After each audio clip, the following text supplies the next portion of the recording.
Martin Boyle stepping up to slot it from the home side. Through on goal here, Velupele puts it into the back of the net. So Irvine out wide, sees the ball come back his way once, twice, and Irvine finds the top corner.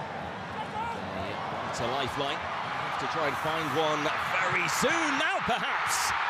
Really well taken goal by Ole Rom. Looking delivery, Jackson Irvine with the glancing header. Every endeavor I wanna remember.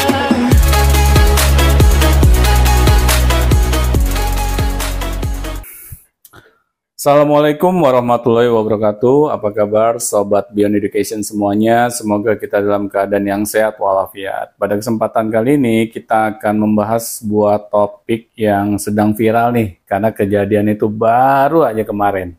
Ya, tetapi ini mohon maaf ya, mungkin apa yang kita bicarakan ini kita peruntukkan bukan untuk semua orang. Jadi bagi yang kesal ketika mendengarkan kita, ya ingat ini bulan puasa. Anda baper, skip saja. Oke, Pak Afi, apa yang ingin kita bahas? Baik Pak, ya baru kemarin nih Pak ya, kan ini sekarang hari Jumat ya, tanggal 21. Nah kemarin hari Kamis tanggal 20 ada berita yang cukup membuat galau warga Indonesia, ya, terutama pecinta sepak bola Pak, karena dibantai oleh Australia gitu. Oke. Dibantai oleh Australia 5-1 Pak. Yes. 5-1 luar biasa. Itu padahal 5-1 itu pemainnya udah banyak yang bule tuh Pak. Apalagi yang belum boleh Pak ya. Terus jadi bahkan beberapa hari sebelumnya Mr. Ahmad Dhani gitu Pak, yang udah kita pernah bikin videonya sebelum ini, itu bilang di IG-nya ya, nanti bisa dilihat tuh di monitor, katanya pelatih Bahrain merasa bahwa mereka akan bertarung melawan tim Belanda, bukan melawan tim Indonesia gitu. Saya baca juga tuh beritanya. Iya, ngelihat struktur pemain gitu ya, ngelihat pemainnya siapa aja dan tampang-tampangnya gitu loh. Ini sih mau ngelawan Indonesia apa mau ngelawan Belanda ini tim kami nih gitu kan. Iya. Nah itu sindiran sebetulnya maksudnya. Iya. Nah tapi ternyata udah kayak begitu pun masih kalah juga Pak, dibantai 5-1. Iya. Nah ini yang lebih menarik lagi, saya baca di Kompas, katanya alasannya gini, ini alasan dari pihak PSSI gitu, bilangnya gini, menurut Kusnaini, salah satu faktor utama yang membuat penampilan timnas buruk adalah waktu persiapannya terlalu singkat. Oh gitu. Waktu kemudian terlalu mepet. Ada masalah adaptasi antar pelatih. Ya, maksudnya antara pelatih baru dengan pemain. Jadi ada adaptasi dulu antara pelatih dan sama pemain. Kemudian game plan dari gaya bermain. Jadi pokoknya itu alasan-alasan yang kalau kalah udah keluar tuh semua tuh alasan-alasan itu gitu.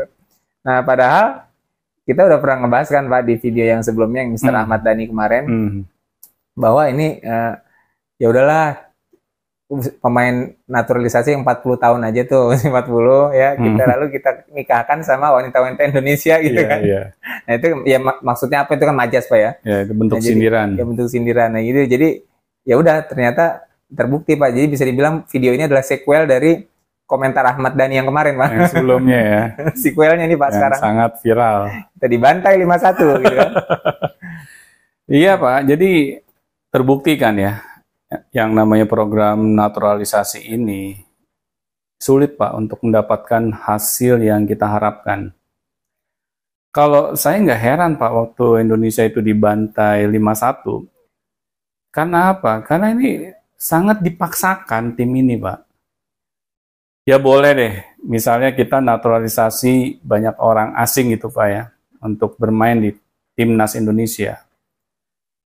Tetapi kan apa yang dikatakan oleh salah satu pemerhati dunia persepak bola ya, yang dari Pak Afi sebut, Kusnaini ya, dengan keadaan yang sangat mepet gitu Pak. Terus kita tetap memaksakan program ini harus berhasil. Ya nggak bisa Pak. Yang sudah memiliki program jangka panjang saja Pak, nggak ujuk-ujuk bisa menikmati hasilnya, apalagi yang mepet. Nah ini yang saya bingung, apakah hal ini sulit gitu dipahami Pak oleh para pengurus PSSI. Kita di sini Pak bikin konten ini bukan ingin menghina timnas Indonesia, tetapi kita sangat khawatir kalau hal ini ya menjadi suatu tradisi ya, budaya instan. Kenapa saya sebut budaya instan Pak? Karena kita asal comot pemain saja Pak dari luar negeri ya, yang mentang-mentang mereka mungkin kita rasa Lebih jago. kita tidak mau Pak yang namanya mengikuti sebuah proses. Kita hanya inginnya sekedar berprestasi saja Pak. Yang penting menang. Yang penting menang. Ini sulit Pak, akan terjadi. Udah gitu kalah juga ternyata. Ya itu udah terbukti Pak, karena yang namanya suatu pertandingan olahraga Pak, pasti kan kita akan menghadapi lawan Pak.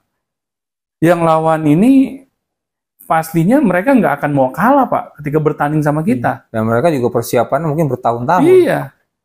Nah jadi ketika mereka yang memiliki persiapan yang lebih matang menang, ya itu wajar Pak.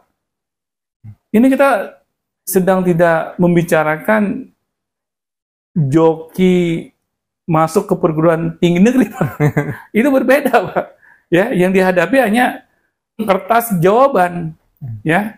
Sedangkan ketika kita berbicara mengenai bidang olahraga, kita akan menghadapi, Pak, orang-orang yang berniat untuk menang, Pak, terhadap tim kita. Jadi yang kita hadapi ini manusia, Pak. Bukan hanya soal jawaban. Nah, lebih sulit lebih sulit, Pak. Nah, ini yang kadang sulit dipahami, Pak, oleh orang-orang, ya terutama para pengurus, Pak, dunia persepak bolaan di Indonesia. PSSI. Nah, kapan kita mau belajar, Pak, dari setiap kejadian-kejadian ini? Apakah kita harus menjadi bahan tertawan dulu, Pak? Kadang kan orang, Pak, ya, misalnya sudah jatuh sekali nih di lubang yang sama. Masa sih kita mau jatuh yang kedua kalinya, Pak? Program naturalisasi ini juga kan nggak baru sekarang sebetulnya ya. Dari dulu juga naturalisasi kalah terus kan? Bukannya ada yang menang, Pak, nggak kalah terus. Tapi kalau program naturalisasi ini kan kayaknya itu program yang instan, Pak. Kita hanya sedang mencomot, Pak. Pemain yang kita anggap punya prestasi di luar negeri. Terus kita naturalisasi ya kewarganegaraan menjadi kewarganegaraan Indonesia. Susah, Pak. Kalau orang-orang ini kita harapkan gitu, memiliki misalnya jiwa nasionalisme, ya. Terus kita juga berharap mereka bisa kompak dalam bermain. Mereka kan nggak pernah, Pak, misalnya bermain bersama-sama dalam waktu yang panjang. Iya, baru karena Ya. asal comot-comot baru ketemu kan, akhirnya adaptasi. Susah, Pak. Terus kalau mau bertanding, masa masih adaptasi terus kan? Nah itu kapan kita mulai bertanding ya, Pak? Iya. Kalau beradaptasi terus. Iya. Ya ini, Pak, yang kejadian di dunia pendidikan kita, Pak. Yang gonta-ganti kurikulum, ya. Akhirnya kapan, Pak, guru-guru kita ini mendidik anak-anak didiknya? Karena selalu beradaptasi, Pak, dengan kurikulum baru. Iya. Ini yang kadang apakah sulit ya dipahami? Atau memang faktor kesengajaan? Nah, itu. Itu, Pak. Karena bayangin aja, Pak, ya. Coba deh Pak Afi pikir. Ketika kita menaturalisasi, Pak, pemain asing ya, untuk bermain menjadi timnas Indonesia, ada nggak kayaknya bargainingnya, Pak? Pasti dong. Duit, Pak. Duit kan? Mungkin nggak mereka bermain di timnas Indonesia tanpa menginginkan embel-embel sama sekali, Pak? Pamrih gitu, nggak mungkin. Nggak mungkin, kan? Nah, kira-kira, Pak, mereka kita bayar mahal apa murah? Iya, berarti intinya nggak bisa ngabisin anggaran kan? Nah, itu, Pak. Belum lagi pelatih timnas kita. Ya, yang orang asing. Iya. Pastinya kan nggak mungkin, Pak, kita bayar murah. Jadi duit dihabis-habisin aja buat ngambil orang asing, tapi Iya. yang anak-anak bangsa sendiri nggak keurus, maksudnya nggak dapat pembibit yang bagus-bagusnya nggak bisa. Iya benar, Pak. Seharusnya kita lebih mengkhususkan, Pak, uang yang digelontorkan oleh PSSI itu untuk membina, Pak, anak-anak bangsa.